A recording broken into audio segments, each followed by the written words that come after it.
sarananing wong yen luhung betah lopo kurang guling eling salat jatmika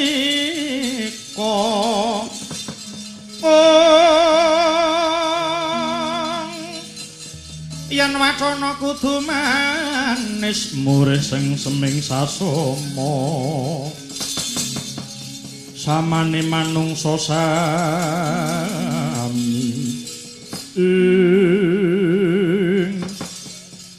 Hong awi genam astu-astura sidhem karena putraning Hyang Raditya sira tak pepuji kowe besok netepana gudanganing eyangmu Prabu Basukundi kanthi sira bakal ndak kintirake ana bengawan gangga idep-idep iki kanggo tapa bratamu ya Karna kowe tak paringake ana njero prau lan sandinge ndak tulis asmamu Karna Basusena. Oh dewa mugi paduka hanjangkung dhateng wayah kula pun Karna Basusena. Gila sapa sing kepengin mupu anak iki lho ana bayi jroning prau openana tan samara pamoring suksma sinuksma ya winah ya ngasepi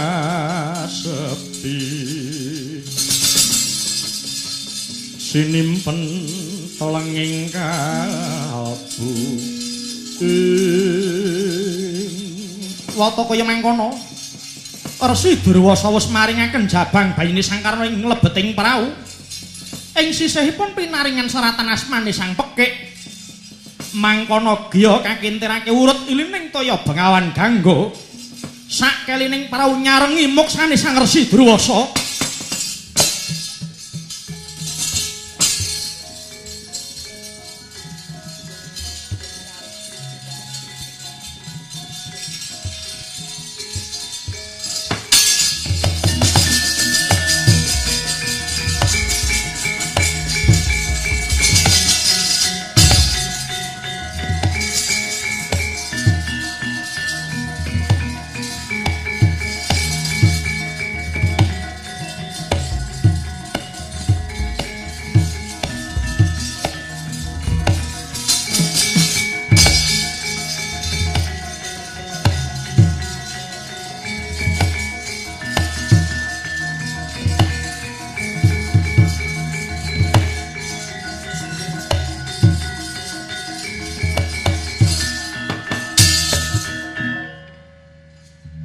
miat langening kalangyan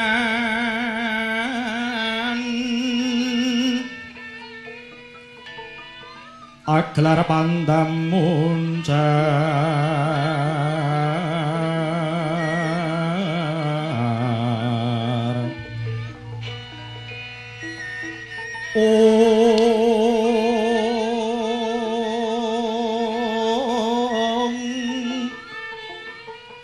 dina niraka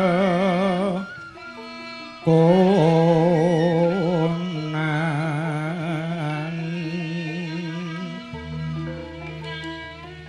suram sarate tanpa dang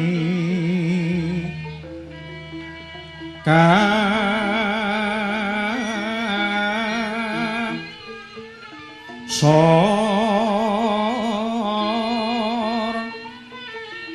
lan pajaring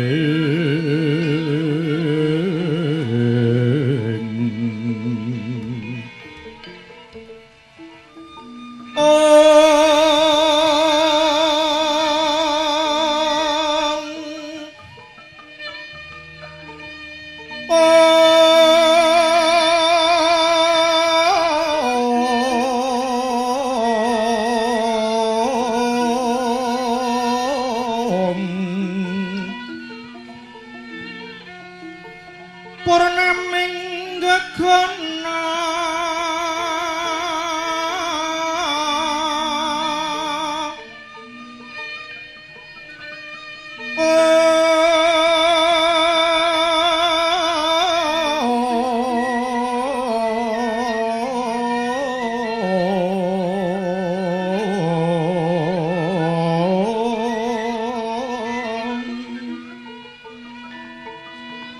dasari mangsa katiga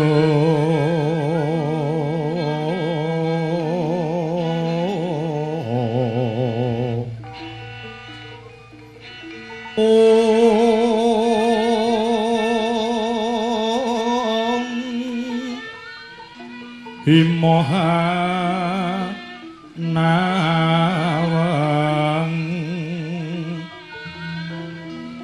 hengu jung ancala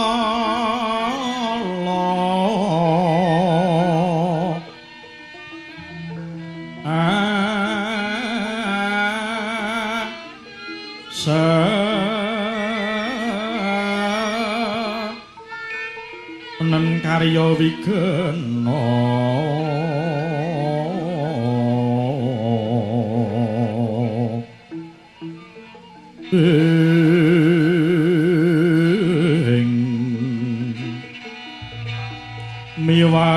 miwasining wana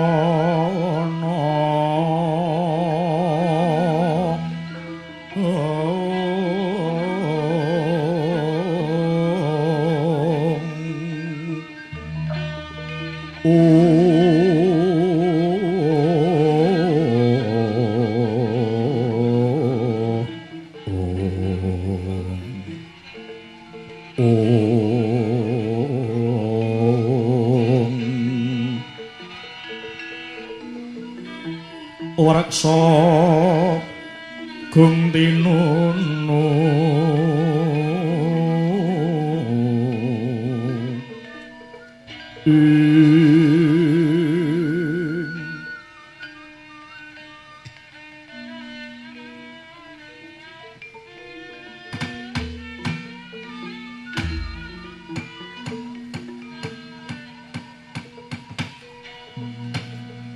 kumalebet tenganing dwaja ngapi gendera panunggul yuda ingkang asta sang nindya pangarsa asung sasmita pidhaling wadya saking negari Mandura gurnang gurnita tengara munya bendhe beri ginapit tontong grit kaswawur swara tambur mepet semanten slumpret kawimbuh surak gumuruh hambata rubuh para wadya kang anempuh sumusa lumbul-lumbul orontek miyang dwaja lelayutina nanging danu modal kang bledug kemutuk wersa kuku sing Sendhawa ketingal ngambara tineba wadya kang lumaksana.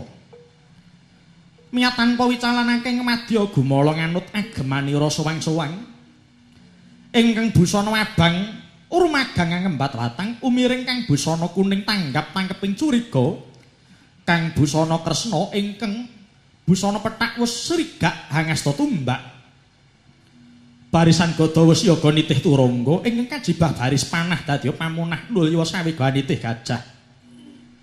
Sang Nindya mantri muka nitih kreta kairing kanteng wadyabala kang nitih turangga sinigek bidaling para wadyabala gandya kang minursita ngancik sambet ing kandha ing mangke datan kadi wonten ing pesanggrahan tlatah Mandura.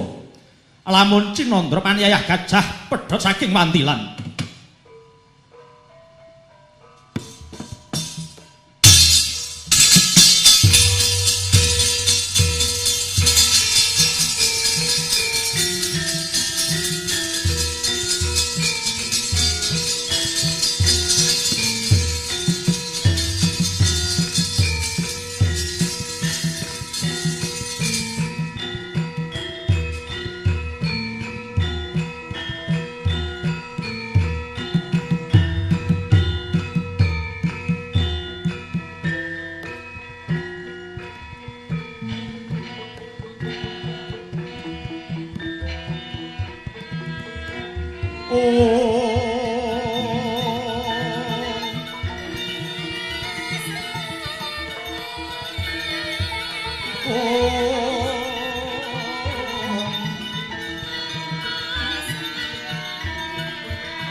Sumono cahyane hanelai mijil saking pesanggrahan ingkang mapan ing tlatah Mandura.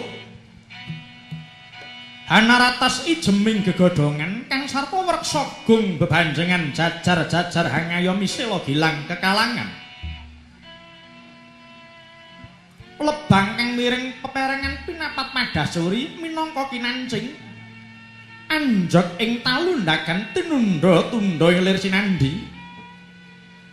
Tinengeran wreksa kasuba tinunuri najep macak suci. Anenggih menika warnane pesanggrahan yasaning Narendra iring kidul winatesan Gunung Mahendra sisih ler ginapit sukuning Harga Candramuka. Lawanging pesanggrahan Yayah Guwa sampun sinamun pedhot angliputi ler sesingep sutra seta pinusus. kanan kiring ginapit sila Prabata Mancawarna winangun gapura yasaning Narendra senadyan hamung tinumpuk atumang tindih ingkang sedaya tanpa kaukir parandene ketingal sarwi awit yayah sinungging rerenyepan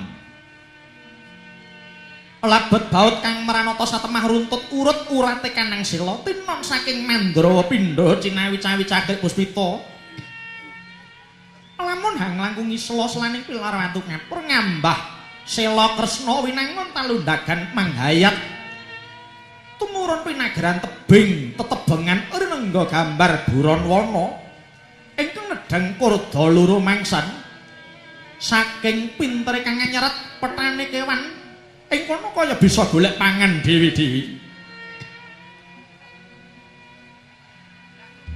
laju manjing pesanggrahan ketingal padang trawangan labet kapanduk gebyaring Sela Kaca tuwin Wedi Manik Saruja Pating Clorot Yayah Kartika Abyaring Tawang dupi saya manengah katon gelaring wewangunan tetela sarwi endah nengsemaken sasana jembar sesatan pagut gilar-gilar kadasarang pasir jenar wawa cahya sinela Sela karang minangka cagak kinarya tuwak madyaning pesanggrahan saben tebing pinajaran blincong tembaga isah-isah jarat miang golo-golo siang ratrihatan gendat manghalat-halat yayah urping surya kembar sewu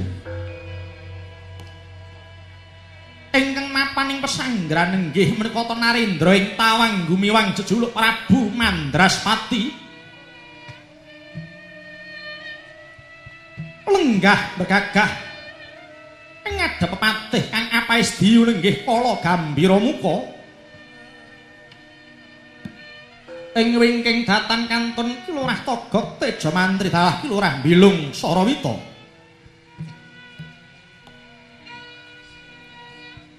wonten ing sak jawining pesanggrahan andher hamblabar swaning para narapraja andher hamblabar swaning para wadya yaksa wadya bacingah amung cumadang marang sadaning Prabu Mandraspati mangkono wijining sabda ingkang dereng kawiyosing lesan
utamaning nata berebut pawala sana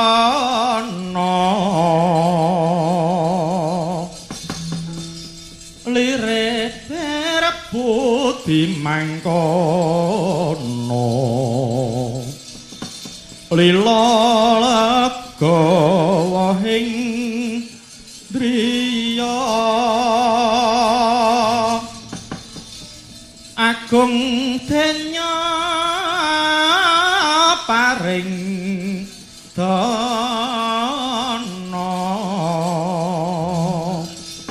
hangga ganjar saben dina lirik kang bawa laksana ana tepi pangandika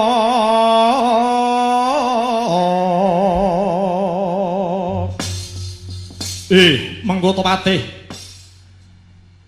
Kala Gambira Muka lan Sira Togog Bilung Kula wonten dawuh sinuhun paduka hanimbali pun patih kala gambira muka. Kula wonten timbalan ingkang dawuh sinuhun hanimbali kula pun Togok Teja Mantri. Ada apa, Bos? Kagiat kula nampi timbalan paduka sinuhun lan malih kepareng Upanapatih nyadong katerangan dene wonten wigatos ingkang pundi paduka sinuwun mesanggrahing tlatah Mandura. Ya, Patih. Sira perlu tak jarwani.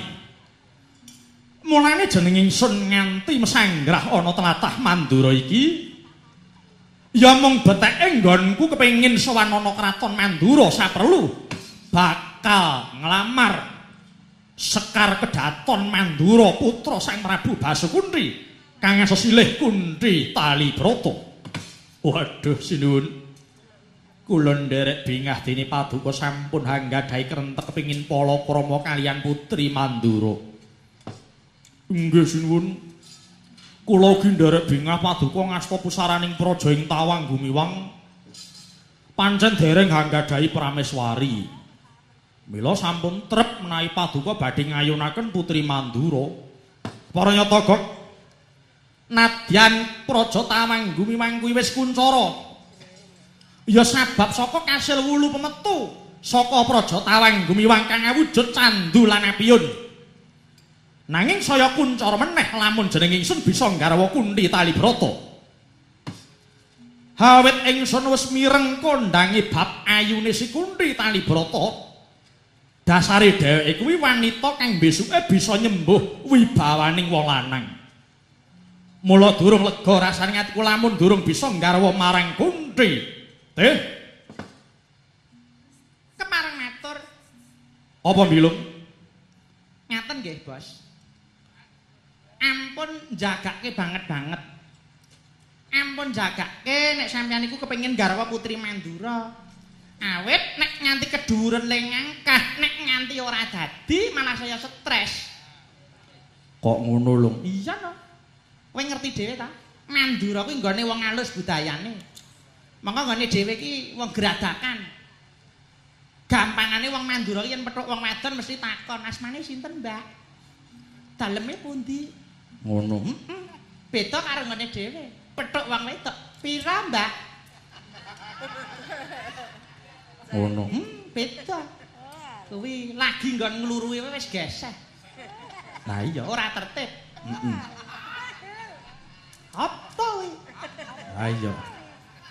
Iya ya, Lung. Lah iya. Mangka beda nek karo ngene dhewe. Ngene dhewe iki SMS ki ra kanggo.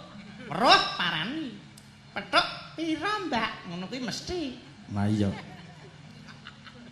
Mula ya kudu dielingke. Iya no. Ning ya mengke riyen, apa Ratu Mandura ki gelem duwe mantu bandar? Wong bos iki kondang rajaning narkoba jare meneng cangkemmu sampluk kowe ngono. Bilung. Apa kowe ngentengke bobotku? Kowe nyumur pi dhewe.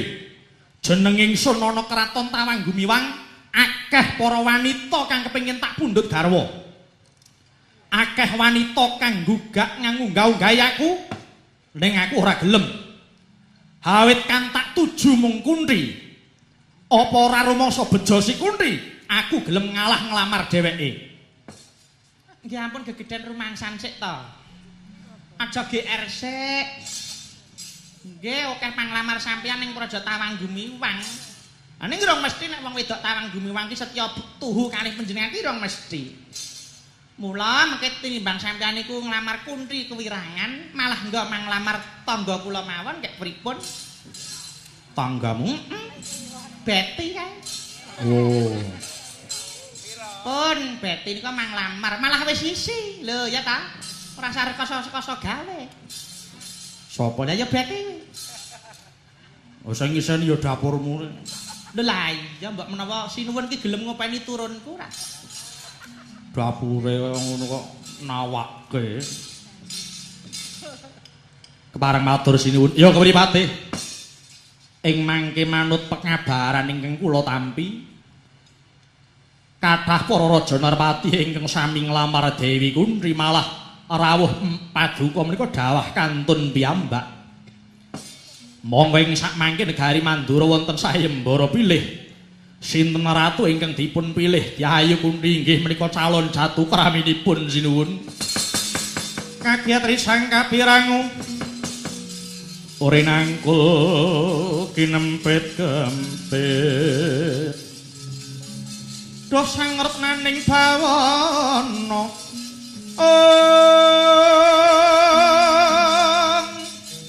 ya si tukang walang ati ya si tukang nesing tias ya si tukang kudu kering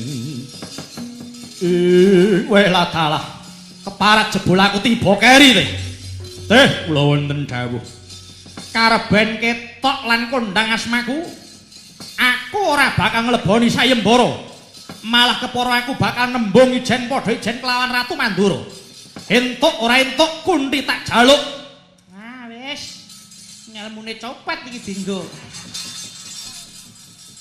malah arep meksa iki kok mbuh ra idep janji Prabu Basukunti ora ngulungke Dewi Kunthi kelakon tak gawe Karang Abang Praja Mandura wah malah saya nekat paduka sinuwun menika ya wis to Kang nek pancen dielekke ora kena ya wis ayo padha ndonga lepas parane jembara kubure wong edan kowe ndongake aku mati ya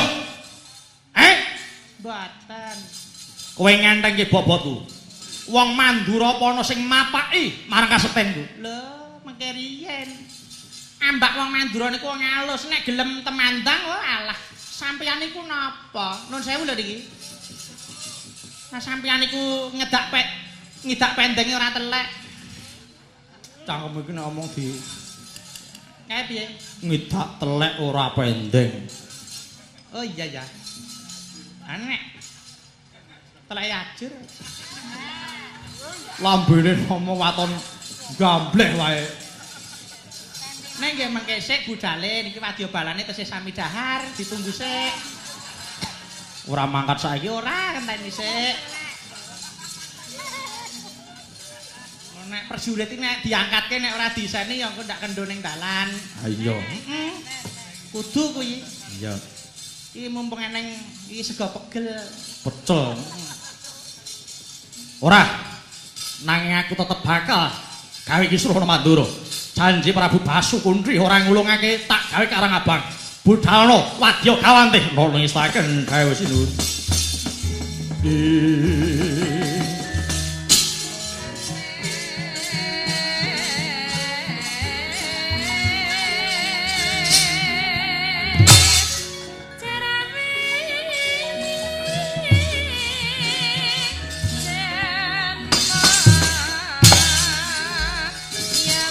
Sakura rupari sedeng narendra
cakra cancut kumregut ngembat watang rabasa mungsuh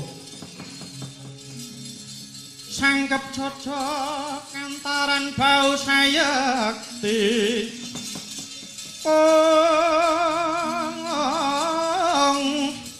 bingolina prapting lampus sirna madyaning palugon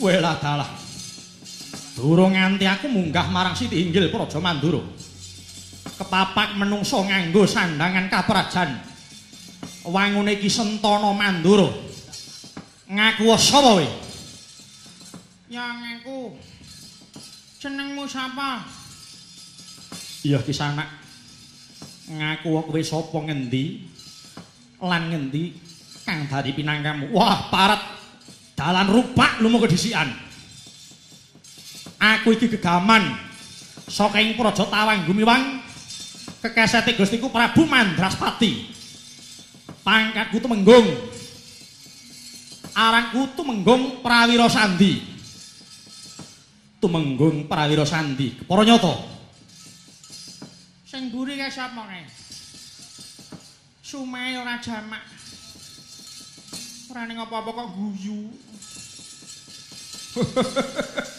wah lha kuwi prajurit apa lesung ning kono kuwi oh ngenyek iki prajurit iki sapa kowe sapa iki Tumenggung Sara Gupita Sara Gupita para nyata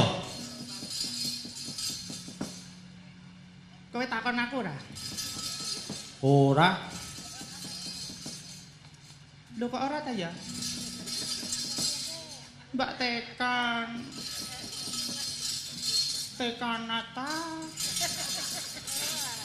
ora ditekoki le arep ngaku jenenge piye ayo arep apa masa ora tekan moh ora ning bathine kekancan karo kowe ya tak rungokke karepmu ora ya karepmu Tumenggung Siwah Boga Tumenggung Siwah Boga Siwah ki jeneng boga ki pangan jenengku sanggo golek pangan oh iya kowe sapa patih iki patih Nindya Bau duwe karep apa aku ndereke Ratu Gustiku Prabu Mandraspati bakal ketemu kelawan Ratu Gustimu saperlu bakal nglamar Sekar Kedaton Mandura kang silih Dewi Kunthi Talibrata mula sumingkira patak gawe liwat ngertenono kowe kandha Ratu Gustimu sapa wae kena ngayonake Gustiku Kunthi kudu ngleboni sayembara pilih mangko sapa kang pinilih dening Gustiku Kunthi ya kuwi kang dadi jatuh pramani mbuh redep bakune Gustiku Sulun Prabu Mandraspati ora kersa mupu sayembara kang dikersake bakal nglamar ijen padha ijen kelawan Ratu Gustimu mula entuk ora entuk aku kudu bisa nemoni marang Ratu Mandura Kisanak aku minangka pepati ing praja kudu tumindak adil ora kena ngemban cindhe mban siladan kabeh kudu padha lan kudu mupu sayembara lamun Ratu Gusti ora gelem manut marang pernatan kene luwih becik kowe bali wae weh parat mbalekke dutaning ratu tinemune jebul kowe kang dadi pepalang anggone Gustiku bakal nglamar Dewi Kunthi saiki genti tak balik piye karepmu aku duwe sayembara apa sayembaramu lamun kowe bisa ngasorake yudaku aku lan Ratu Gustiku trima bali marang ndangkaku ning kosok baline lamun kowe kalah tanding lawan aku Kunthi dadi boyonganku ora usah dadak dedawa wektu ing kene kelakon ilang nyawa tinjong kerak nyawamu barat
Bumi gonjang ganjing, langit kelap-kelap katon.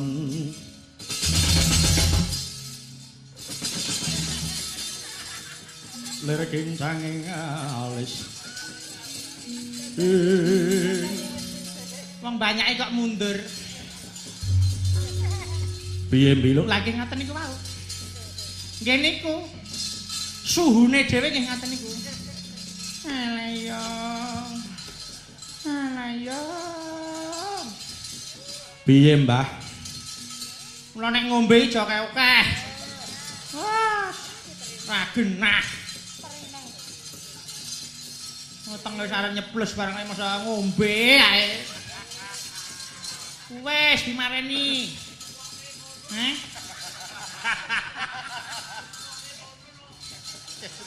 Tuku kethok cacahe siji timbang mabuk lu wong ngaji ngono kuwi. Rungokno. Heh? Wis mbak tak ta lho. Wong suwek ora. Menang apa kalah? Nek menang ra nggih mboten ngeten iki. Mundur. Nggih. Assalamualaikum. Wah. Suhune koclok. Apa kok disingkat? Pun gek menika dirampungi. Sapa mungsuhku cemplung kidung banteng ilang nyawamu.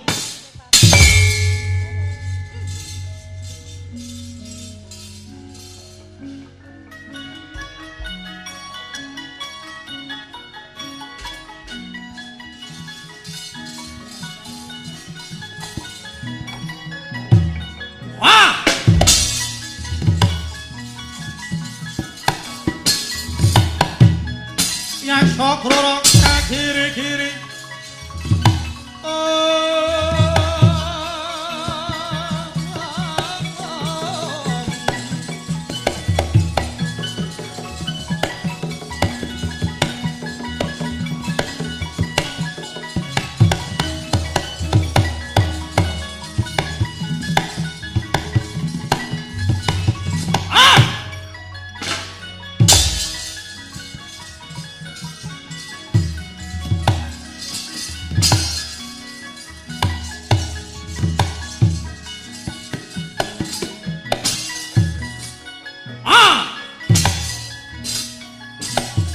Sapa iki? Patih Nindya bal-bali takon. Patih kala gambira muka. Ayo. Iki sing dadi tanding wah. Oh. Wah. Wah. Ah. Ah. Oh, wah. Wah. Ah. Wah. Oi. Ah. Oi, oi, oi.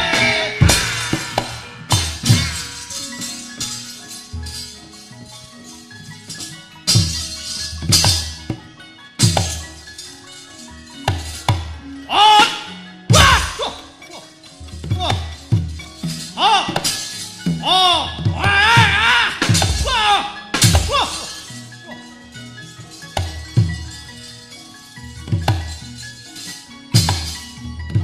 Oh! Oh! Wah! Wah! Wati! Wah! Wah! Aduh. Wah. Wah. Wah!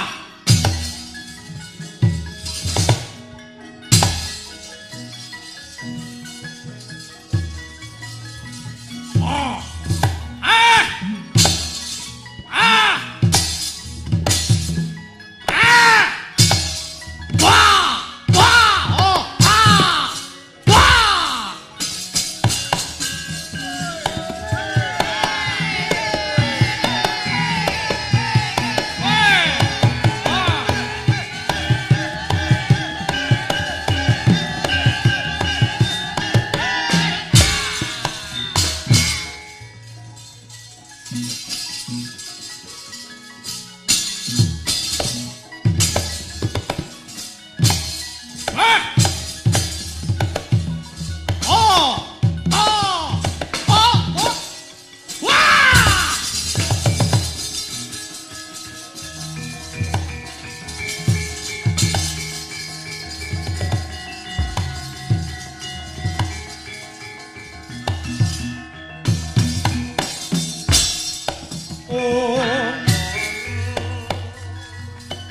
Mundura kabeh para wadya. Gulungen genderamu bangkana tamanmu. Aja semerut ana ngareping Prabu Mandraspati.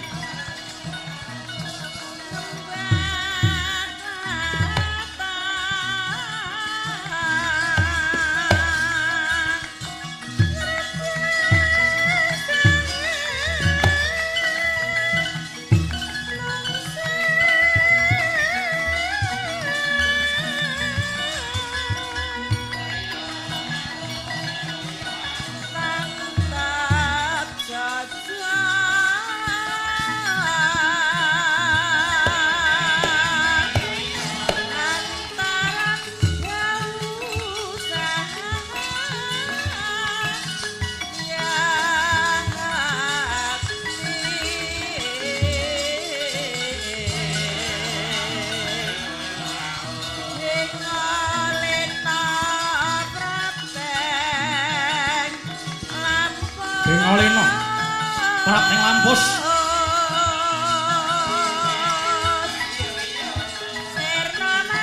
Serna madyaning Palugon Barat.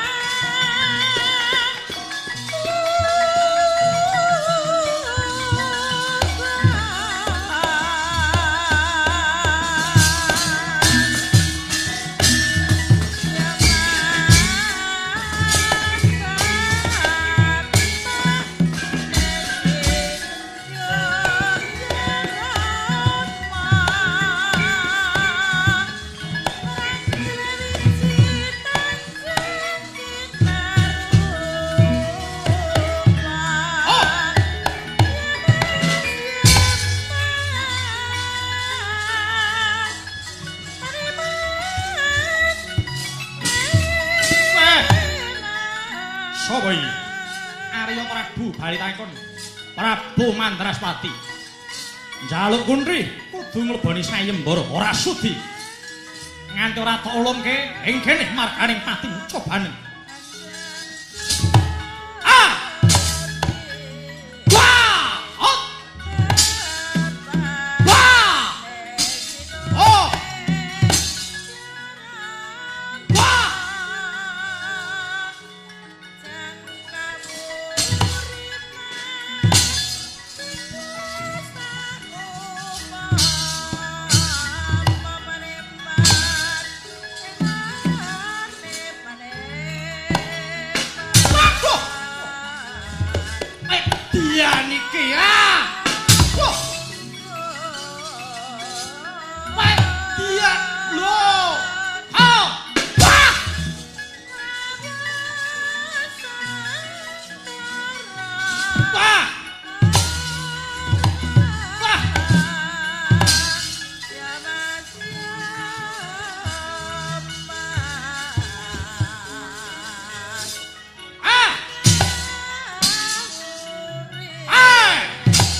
Bisa, bisa.